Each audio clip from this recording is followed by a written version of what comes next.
On the first day of Syria's new start, the notorious Sednaya prison that epitomized the worst of Bashar al-Assad's regime was the scene of desperate searches.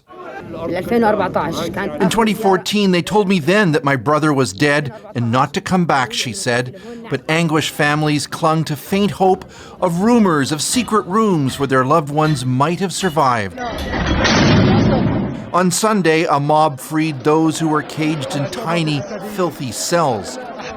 The White Helmets humanitarian workers have helped with the ongoing search, but a volunteer member says sadly for those families, they have found no further prisoners. The team are working on digging and cracking the walls. Maybe they have something to see and listen. But until now, we don't have proof that they are alive and there are people inside. In the capital, after the initial euphoria, bakeries reopened.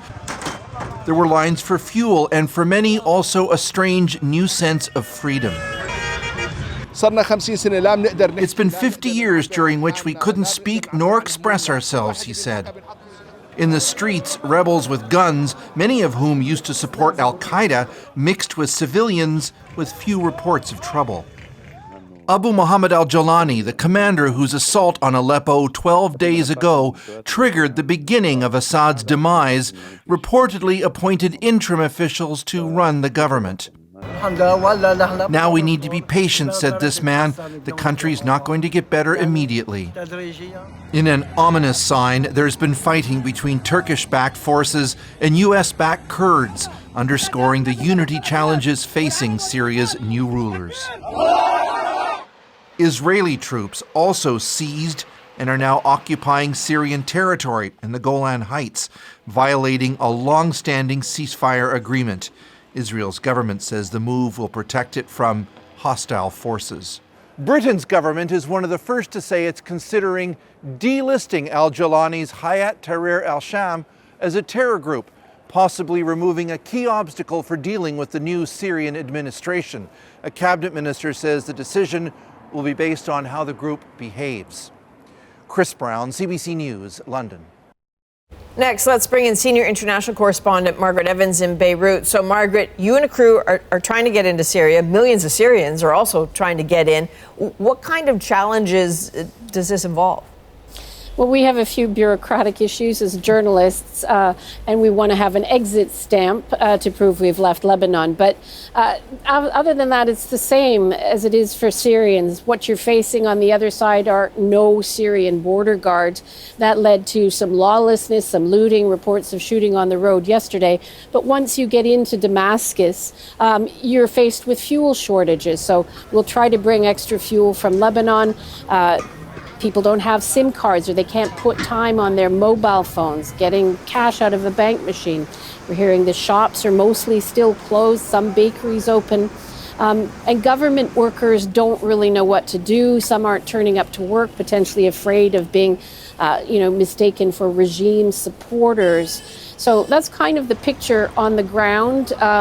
And aid agencies warning that, reminding people this is a country that still needs a lot of international aid, 12 million people, in fact. You're talking about the picture on the ground, but if we step back at the bigger picture, so many unknowns. What's your sense of where things could go?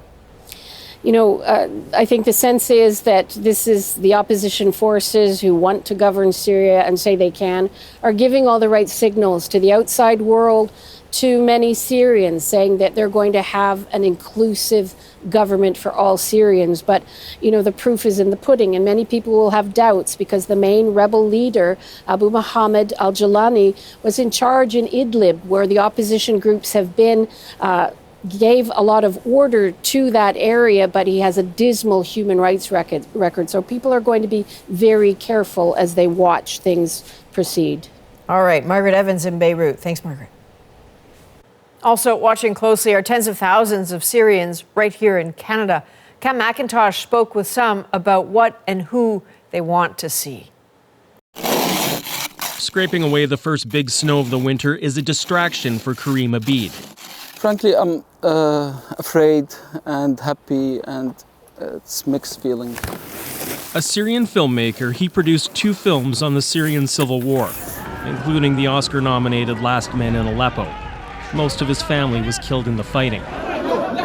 Now he's waiting for word on two brothers who he last knew to be here in Sednaya prison, where many went Monday looking to find relatives. I need to know if they are still alive or... Take your time. This regime destroyed everything. Society, country. Since 2015, Canada has resettled more than 100,000 Syrian refugees. The Canadian government working with private sponsors to bring in plane loads. Zachariah El-Mokdad arrived in 2016. He now owns 2 restaurants. His life is here now, but he plans to support a new government if it's democratic. So we have to go behind him and we have to support him to rebuild Syria and bring Syrians together. Others like Gina Ali Mustafa plan to return. Today I have a country that I can go back and build. Today I do not need to be a refugee anymore. It's a rebirth of a country. It's so massive. Rafiq Al-Dahan is cautious about it all. There's a lot of fears of what's coming up next, but that cannot stop us from celebrating. Abid is also thinking about Syria's next chapter and his place in it. I'll return someday, maybe soon, maybe later, just to see what will happen. For now, he just wants to know about his brothers.